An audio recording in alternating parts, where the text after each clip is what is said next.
Luego va a seguir mi colega, el economista José Luis Evia, catedrático de la Universidad Católica. Ahí tengo la presentación. ¿Todos la pueden ver? Sí, hermano, adelante. Ok, bueno, buenas tardes, muchas gracias por la invitación. Antes que nada, saludar a todos los amigos que veo en la reunión, a gente que no he visto en mucho tiempo. Pero es un gusto verlos, aunque sea por este medio. Bien, lo que a mí me ha tocado es más bien hacer una revisión de las empresas chinas en Bolivia y cuál es su actividad y cuáles han sido sus actividades. Hay que decir que en general la información que tenemos en el país sobre las inversiones y sobre las contrataciones de empresas chinas, que es lo más importante, es bastante deficiente, ¿no? Aun cuando hay algunas normas que exigen que todas estas contrataciones tengan que ser subidas al SICOES, generalmente esto no se cumple, es decir, el SICOES hay información y es la información que hemos utilizado, pero generalmente esta información está rezagada, no es completa, tiene bastantes deficiencias, pero sobre eso tal vez vamos a hablar más adelante. Bien, hemos tratado entonces de identificar a todas las empresas chinas que trabajan en el país.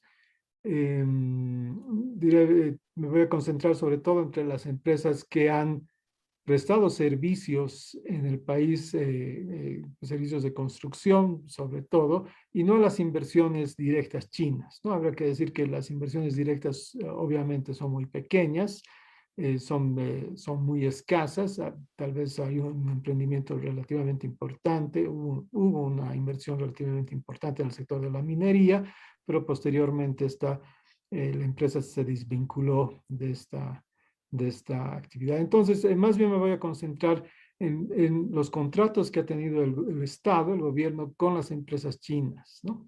Y hemos tratado de identificar, a todas estas empresas. Nos hemos basado sobre todo en alguna literatura existente, en una revisión de varios contratos a los que hemos tenido acceso y en todos los documentos que hay en el SICOE y la revisión de la prensa nacional que también ha sido una fuente valiosa, ¿no? En general hemos identificado 28 empresas chinas que han vendido bienes o servicios al Estado boliviano.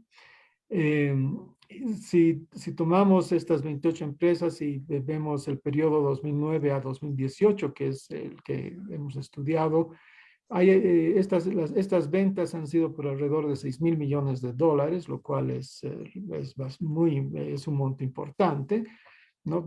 Habrá que recordar que aún con el boom en la inversión pública boliviana está alrededor anualmente de los 5.000 millones de dólares, entonces las empresas chinas se han llevado una parte muy importante de la inversión que ha hecho el gobierno boliviano a lo largo de estos años y por lo tanto del boom del gas que hemos gozado, ¿no? Como 3.000 millones de dólares han sido dedicados a proyectos de construcción de carretera, unos 900 millones al sector de energía y unos 850 al sector de la industria, ¿no? Obviamente, esto es lo que hemos podido identificar. Estas no son cifras exactas, pero creemos que más o menos dan una buena idea de cómo ha actuado la inversión china en el país, ¿no? Este es más o menos el gráfico por años. Entonces, ustedes notarán que a partir del 2014 hay una fuerte compra de bienes y servicios a empresas chinas hasta el 2016 y de ahí cae, ¿no? Ciertamente, obviamente, la caída de los precios de los hidrocarburos, de las materias primas, el fin del superciclo es a finales del 2014 y en parte hasta el 2016 esto ha servido para impulsar la economía nacional, digamos, la contratación de muchas empresas y de muchas obras en las que han entrado también las empresas chinas, ¿no? Estos son los créditos por año, estos son acuerdos de créditos que se han firmado con China.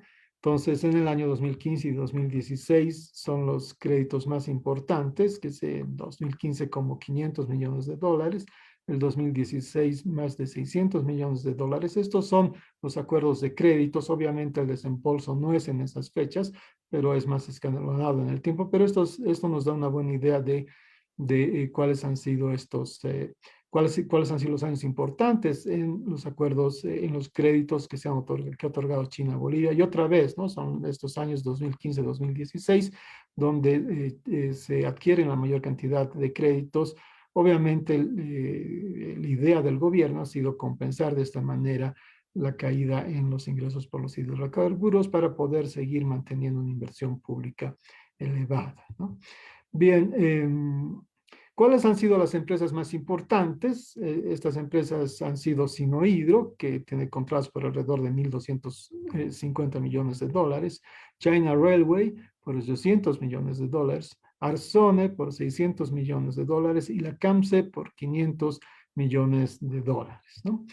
Bueno, hay que decir que todas estas empresas son empresas grandes en términos del volumen de negocios que manejan, la cantidad de países en las que operan y además que cotizan en la bolsa, en las bolsas de valores de China, ¿no? Un aspecto interesante de CAMSE es que su experiencia en América Latina empieza sobre todo en Cuba y Venezuela, ¿no?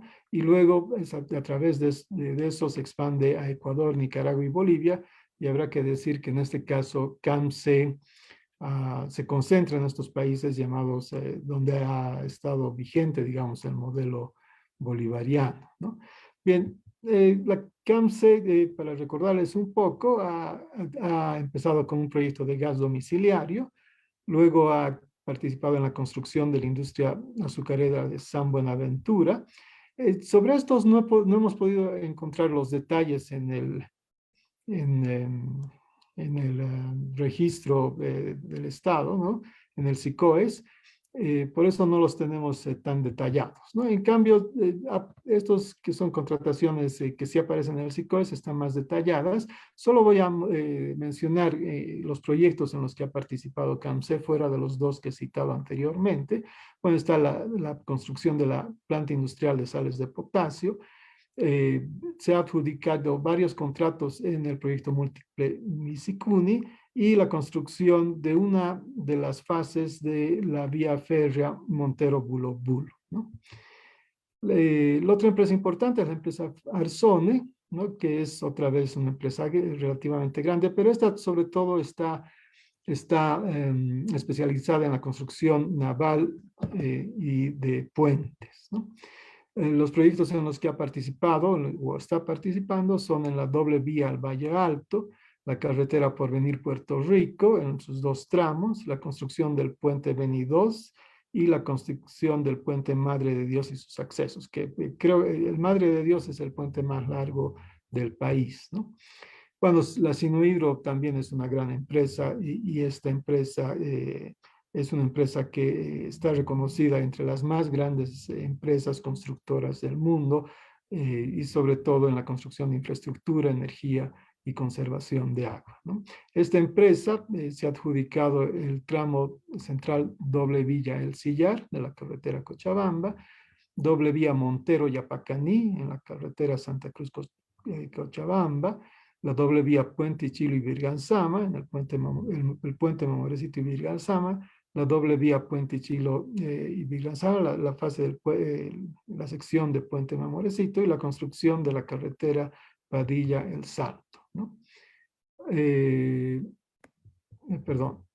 Sí, esta es la empresa, está mal el título, perdón. Esta es la empresa China Railway, que también es una empresa importante, bastante grande, aunque claramente menos que la de Sinohydro, ¿no? Estos son los proyectos de la China Railway, la construcción de la carretera Rurrenabaque-Ribera Alta, obras civiles anexas para el ingenio de San Buenaventura y la construcción de la obra vía férrea Montero-Bulo-Bulo en el tramo 2, ¿no? Bueno, entonces lo que nosotros hemos hecho es juntar los datos que tenemos del SICOES, porque obviamente esos son los datos más duros que tenemos, ¿no? Más en detalle sobre cómo han sido estos contratos.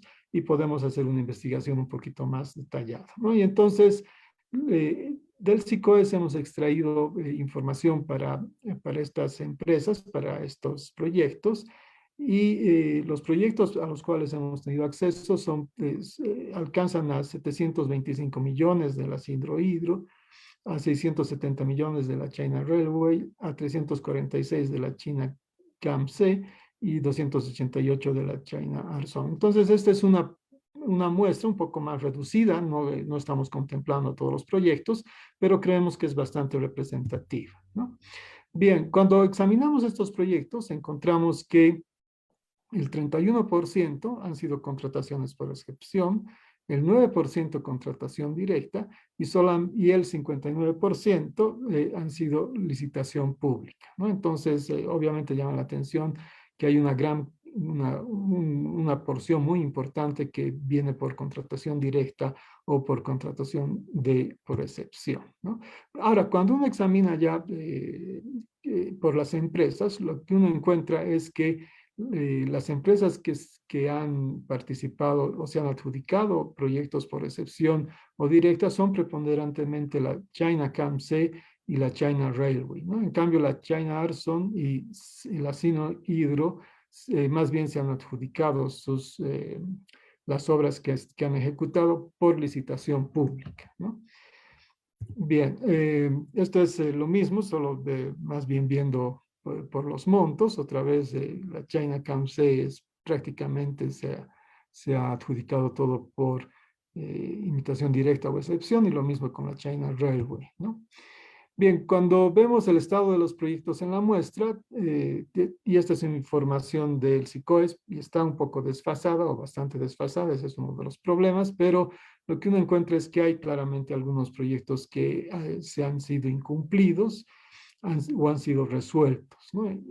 Que son, tenemos 2 resueltos, un incumplido, uno cumplido y reportado son 3, y en ejecución son 12, porque hay obviamente muchos que están todavía en ejecución, ¿no? Estos son los montos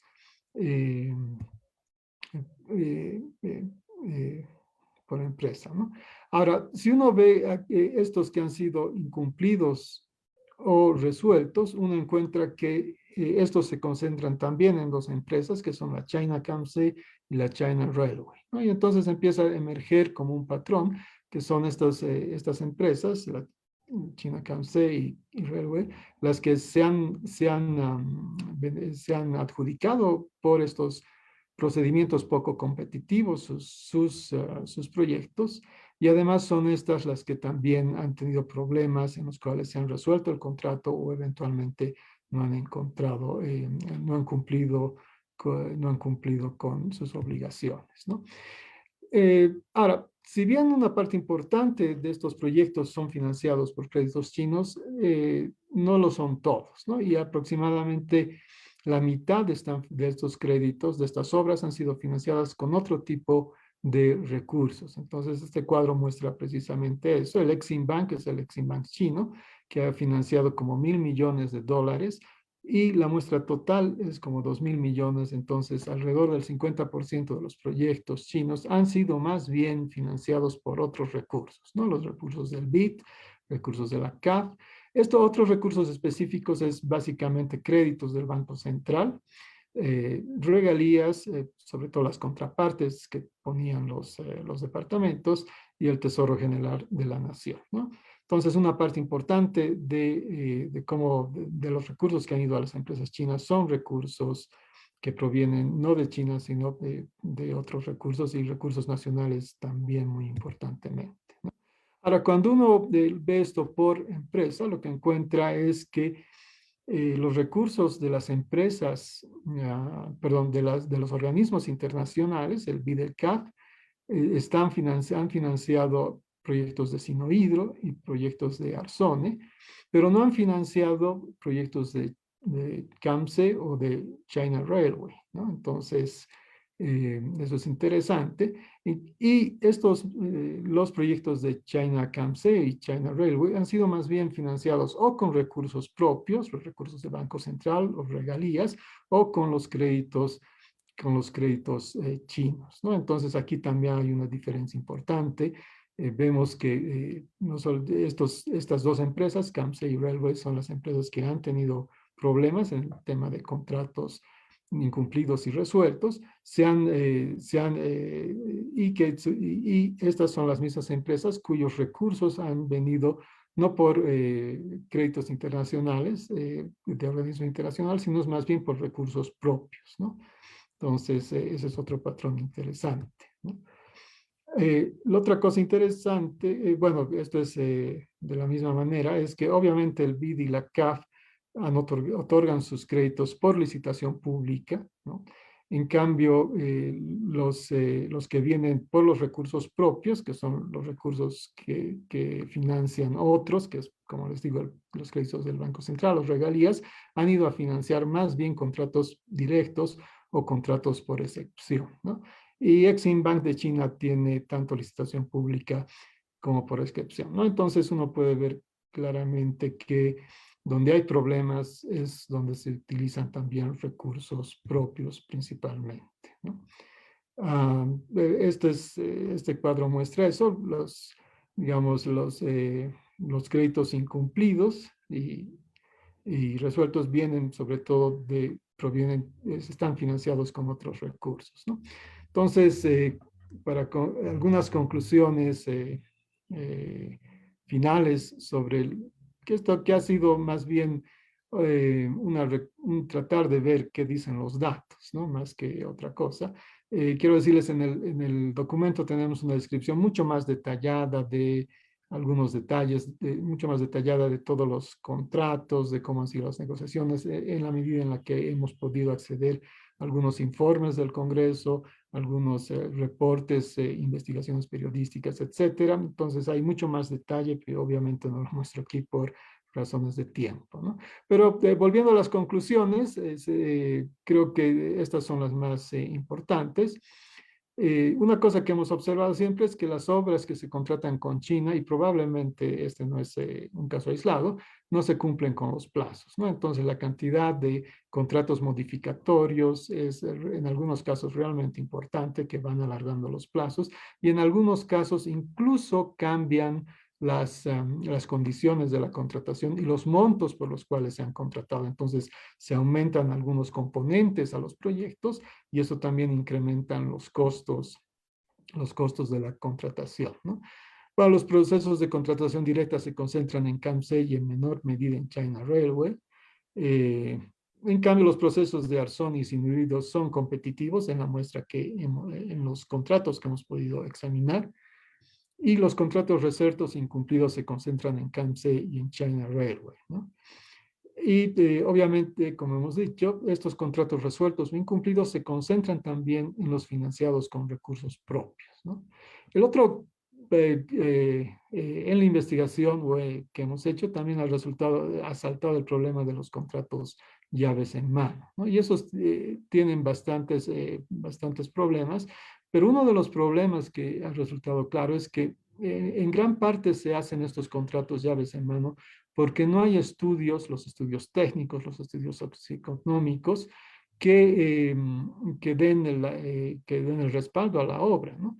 Y entonces digamos, por presión política, etcétera, se lleva adelante la obra y en ese apuro por llevar adelante la obra se contrata como llave en mano que incluye a los estudios socioeconómicos, ¿no?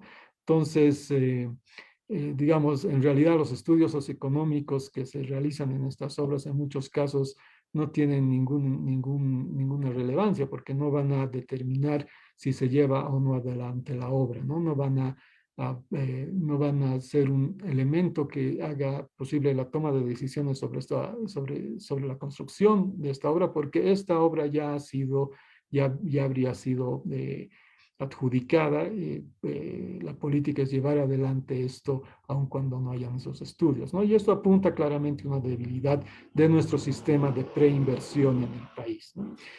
Como ya he dicho, también un uso extendido de contratos modificadores y órdenes de cambio. Y aquí, bueno, por un lado, obviamente, todos los proyectos tienen que ser suficientemente flexibles como para ser adaptados a las condiciones cambiantes, pero en el caso boliviano creo que digamos, hay demasiada flexibilidad, para ponerlo de alguna manera, y entonces en algunos casos la cantidad de contratos modificatorios, órdenes de cambio, es realmente muy importante, ¿no? Hay una gran cantidad de estos en algunos contratos, ¿no? Y otra cosa que también hemos visto en algunos casos es que las comisiones calificadoras tienen una alta discrecionalidad en el proceso de adjudicación, ¿no? Entonces, cuando uno entra y ve, en algunos contratos uno puede encontrar en el SICOES todas las actas de la comisión de calificadora. Entonces, uno encuentra en muchos casos que en algunos casos se descalifica a algunas empresas por razones más bien eh, eh, poco importantes, y en algunos casos claramente, digamos, hay cierta flexibilidad con otro tipo de empresas, ¿no? Entonces, hay una importante discrecionalidad en la comisión calificadora también, que eso probablemente habría que pensar si uno va a, de alguna manera a tratar de cambiar la manera en la que se hace la preinversión y las adjudicaciones de obras en el país, ¿no? Bueno, ese es un resumen del trabajo que hemos hecho. Les agradezco por su atención y obviamente podremos conversar sobre esto más adelante. Gracias. Gracias, José Luis. Antes de ceder la palabra al doctor Pérez, una consulta. En esta tu investigación te has enterado de que en aquellos casos de trabajos incumplidos o resueltos se ha hecho ejecución de boletas, se ha hecho alguna penalidad, se ha castigado a la empresa de alguna manera.